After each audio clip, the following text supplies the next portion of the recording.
Russia warns Germany not to test its military's dependability. According to Russian Foreign Ministry spokesperson Maria Zakharova in a statement on Monday, Russia believes that Germany has reasonable leaders who can prevent German Defense Minister Annegret Kramp-Karrenbauer from challenging the Russian armed forces. German Defense Minister Annegret Kramp-Karrenbauer has shown a lack of enthusiasm in a real de-escalation engagement with Moscow in the run-up to the NATO summit. She emphasized the need for NATO to demonstrate its willingness to use force against Russia. We can only hope that the Germans have intelligent leaders who can restrain their minister from putting our armed forces to the test in an unwise manner.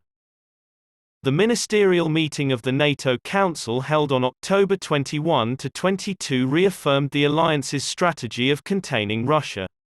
Zakharova went on to say, according to the most recent NATO ministerial conference, the whole NATO behemoth is still aimed at deterrence of Russia after 70 years. After failing in its age of major operations, the alliance sharpens its capabilities to resist the adversary in the East, as it did during the Cold War, the diplomat emphasized.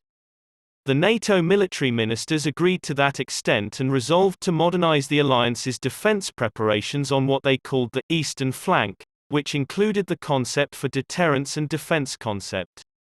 They want to improve military mobility and increase airspace patrols over the Baltic and Black Seas. In addition to the F-35s, Russia was accused of destroying the INF Treaty, the spokesperson said. The missile defense system is only being used to deflect Iranian threats, she continued, since NATO no longer discusses it. He also remarked that the NATO terminology now uses the phrase adversaries, which shows that the alliance has gone back to the Cold War period. She emphasized that although Russia does not pose a danger to NATO, its actions and remarks reassure Moscow of the alliance's recent choices.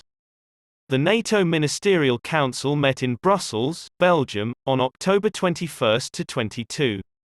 To counter Russian aggression, Kramp-Karrenbauer stated in an interview with Deutschlandfunk on October 21.